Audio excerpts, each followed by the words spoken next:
It all started with a simple, innocent night out, just a casual drink at the bar after work. A group of us, colleagues, unwinding together. But, of course, what seemed like a harmless evening turned into the catalyst for a storm that would tear apart my marriage. My wife, Claudia, walked in on me and a female colleague, and in that instant, everything changed. The accusations flew before I even had a chance to explain. "Cheater," she screamed, her finger in my face, rage burning in her eyes. How could I get a word in edgewise? She was convinced I'd betrayed her, no matter how innocent the situation was. I tried, I really did, to calm her down. I showed her pictures from the night, proving I wasn't doing anything wrong, but it didn't matter. Her mind was made up. For the next few days, she wouldn't let me forget it. The jealousy that followed, the constant suspicion, began to eat away at her. Was I really the man she thought I was? Or was I hiding something? It wasn't just one incident, it was everything. The way she'd glare if I so much as smiled at another woman. The way her mood would sour if I had a conversation with anyone, even if it was just about directions.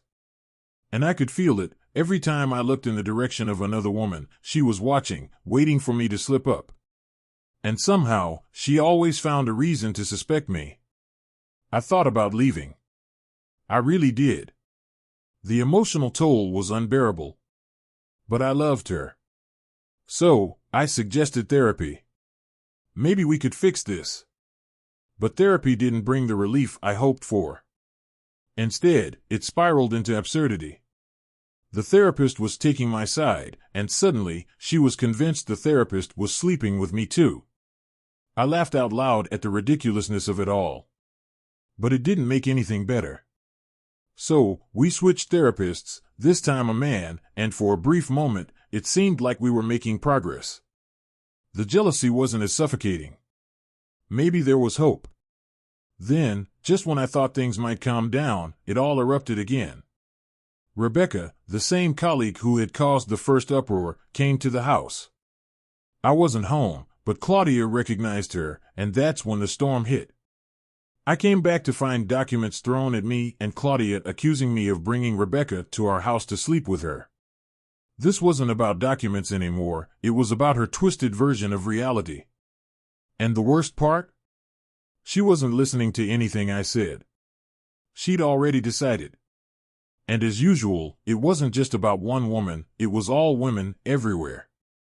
In her mind, I was a serial cheater. She ranted about how I must like caviar women and how I was probably sleeping with half the city. I had to leave. There was no reasoning with her, no conversation that would make her see sense. I took what I needed, left, and haven't been back since. Now, I'm staying in a hotel, and my thoughts are racing. Do I divorce her? I've tried everything, therapy, patience, understanding. But this isn't how a marriage should be. Constant jealousy, constant accusations. I can't live like this forever. But do I really want to give up on her? I'm torn. I love her. But at what cost? I know many of you might say I've already tried enough. And you might be right. Maybe I should just let go. But it's not that simple. I still have doubts, still wonder if there's a way forward. Maybe, just maybe, a last chance is worth it. But if she ever pulls this again, if the jealousy explodes one more time, I'll be done. There's no room in my life for this kind of toxicity. I'm getting used to the idea of being single again. After all, who needs a life filled with suspicion and insecurity? Oh, the joys of marriage, right? Where for better or worse turns into constant turmoil. One minute you're enjoying a simple drink, and the next, you're accused of a lifetime of betrayal. But life is too short to live in a constant state of suspicion. If Claudia can't learn to trust me, maybe it's time to close this chapter and move on. The question is, can I? Or will I keep holding on to something that's already slipping through my fingers? Here's an update I never saw coming, and let me tell you, I'm furious. You wouldn't believe the situation I'm in right now. Last time I posted, I told you all I was starting to accept the idea of divorce, but I still wanted to give her one last chance. Well, guess what? I didn't have to wait long for her to prove that she's never going to change. And she did it in the most obvious way possible. It all started at a friend's barbecue. I noticed something off. My wife, who's always been super reserved, was getting way too touchy with some random guy. I didn't know him, but when I asked the host, who's a good friend of mine, he told me the guy was recently divorced and worked in construction. My gut twisted. I've never seen her act like this with anyone else, ever. I couldn't even process it at the time, but something felt very wrong. Now, this happened just 2 weeks after the last drama I posted about. So, I kept my distance and tried to watch her without causing a scene. I didn't say anything until we got home. And when I brought it up, she didn't even seem sorry. She had the nerve to look me in the eyes and say, "Well, now you know how it feels." That comment hit me like a ton of bricks. She was literally admitting that she was trying to make me jealous, intentionally rubbing up on another guy to get under my skin. And the worst part? She compared it to the fact that she gets jealous when other women talk to me. Are you kidding me? I don't flirt with them. I don't act touchy with anyone. It's not even a fair comparison. And then, as if that wasn't enough, she added, "Are you just jealous because he's handsome? Because he's more fit than you?" I lost it. I had to leave the room before I completely lost control. But honestly, that was it. As I walked out, I knew without a doubt I was contacting a divorce lawyer. I couldn't stand being married to someone who treated me like this anymore. 3 days later, I got a call from Bill, the friend who hosted the barbecue. He sounded serious, so I met up with him. Bill told me that the guy my wife was all over had called him the day after I left the house.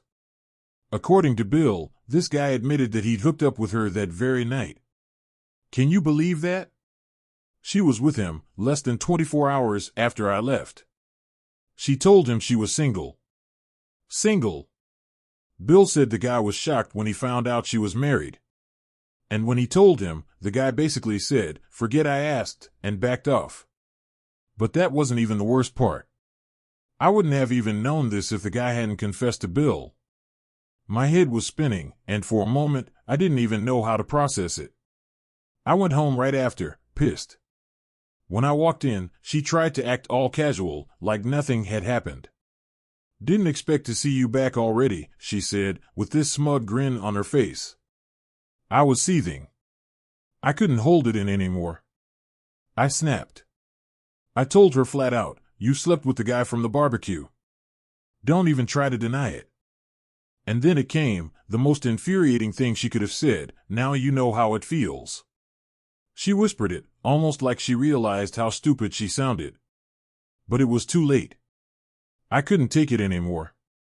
I grabbed one of our ceramic kitchen ornaments and threw it at her feet. I was livid. This was the woman who had accused me of cheating for years with nothing to back it up.